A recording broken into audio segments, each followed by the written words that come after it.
Both teams making some roster changes going into the ultimate split of 2025. Weibo going back to Comfort as they reunite with Crisp, their support, who has made it to FPL history. So that's what I do. Maybe you're just on a roll today, honestly. We get to see it now, though. You were talking about an early Drake. That is exactly what FPX is going to be able to go for. And while Tien right now is prioritizing finishing on more camps, getting his level 6, for the time being, this is going to be a good spot. And FPX, they still have enough time where they can kind of play with some of their lane allocations and contest for the grub spawning in a minute and a half.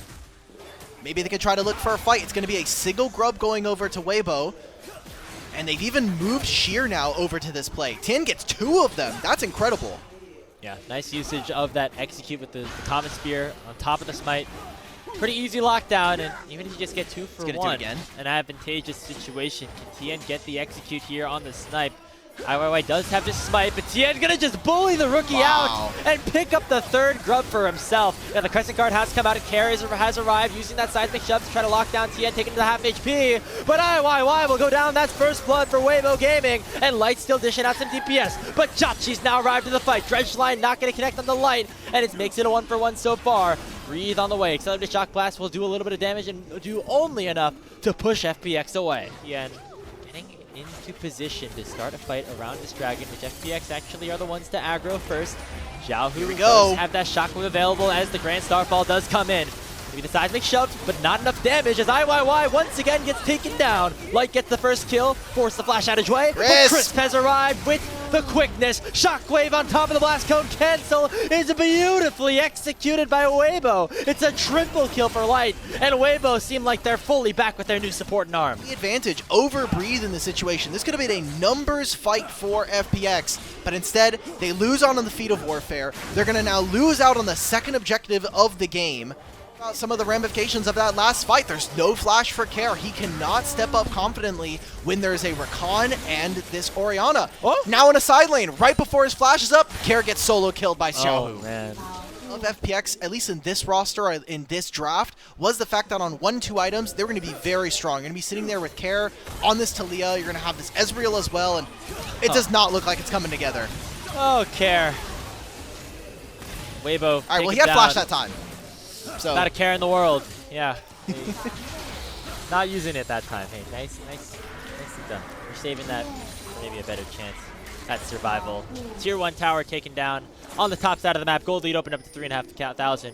FPX are the ones to start this one up to 5,000 HP. Wait, there's an old bot lane. He's still hovering around. He's going to try to go for a play on a Sheer instead. A 2v1 situation. Sheer pops the hallowed miss. Going to survive under the tower. Hey, that's a win for FunPlus Phoenix. You keep your top laner alive and you get the Herald for free. Jue just now finally connected with the rest of the team. Xiao is actually teleporting to reposition himself. This is not a fight. Look at where Jachi is. He is finishing a recall right now. We are not contesting for this dragon. You are opting into a losing battle unless they can extend this all the way until Jachi gets here. He's so far away. The dragon's already going to be taken down, most likely. Weibo are hunting. This is exactly what they want FPX to do. Go in for the fight in a numbers disadvantage, but it looks like IYY might try to do it anyway. Dragon's at 3,000 HP. It could be a 50-50. Who's going to get it? It's Light that secures it for Weibo. And a huge quickness from Chris. Combined with the 2-man shockwave in from Zhao, but the damage is not enough to take anybody down. Jachi arriving to the fight, and nobody will fall. Boon for them and just being able to grab gold, but a lot of them just spent, right? A lot of them just went back in. Ooh. Oh, that could have been a kill there. The dredge line. Oh, flashes away from the seismic shove, and now the price of the tier 1 turret could be some members of FPX. Tien has jumped in, lands a stun onto one, but already gets chunked out. Jachi with the Conqueror proc. He's starting to glide just a little bit. He shifts away from a nice engage. Blade Callers, just not a lot of damage right now, where that's just not the case. The opposite here for Jachi. He has a ton of DPS.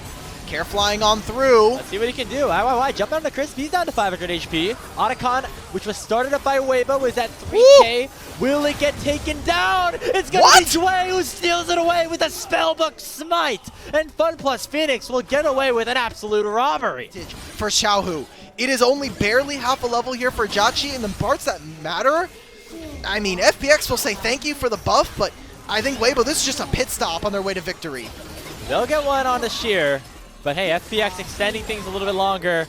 And a shout out to Jue with that stolen away smite, taking the Otacon from right under Weibo's noses. Maybe, just maybe, this could be a fight they can use to build some momentum. It seems like they want to go for it, as you know they have all 5 members on this bottom side right as the Chemtech Drake has spawned.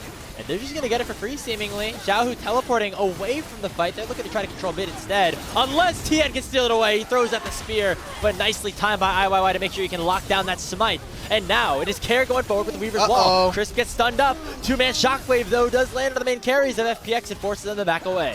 And look at what this does now for the rest of the map. With Xiaohu teleporting back into mid, taking control of this wave, fix this wave before we go to this next objective. So they may have lost the Dragon, but Weibo will take 2 turrets and get a lot of gold for themselves. They're going to get in closer and closer to these 3 items. Dragon, it's only going to put them on sole point for either of these teams. FPX are going to have to turn themselves around. Shear's been on a side lane just collecting farm this entire time, and those were 2 summoner spells used by Weibo to try to properly set up around an objective. I think you're still in a very happy spot as Weibo Gaming.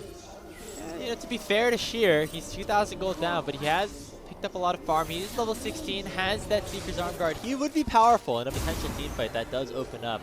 Not going to happen here, though, as Weibo collect their soul point as they get their second Chemtech Dragon. When you see players like Xiaohu, like Breathe, Tien, Light, and Crisp, we expect them to be, at the very least, in that regional finals playing for a spot at Worlds. Now we have 4 seeds.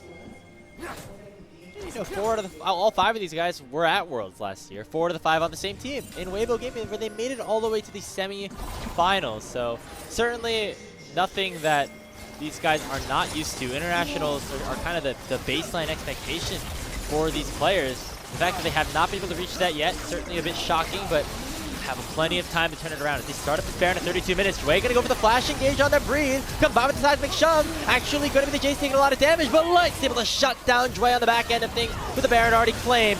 Sheer going forward here with the needlework, popping the Zanyas to keep himself alive, but IYY going down. Care doing a little bit of damage, but it's not nearly enough as he is 2 full levels down to Xiaohu. 4 kills already picked up here for Weibo Gaming alongside that Barrett Nasher. Only Jachi remains alive as they have a wave down mid. They're going to look to try to close out this game number 1. All right, Jachi. They want him. They want to make sure. There's the ace. Weibo, they take their Baron. It was FPX trying to make a turn, but they do no damage, and they have no chance here as Weibo look to break down the base. Yeah, Baron buff now in hand. Nexus Tower is under fire. Only Dway is left alive, and they might try to pad the KDAs just a little bit more. 13-1 the final score. Domination front to back for Weibo Gaming in game 1.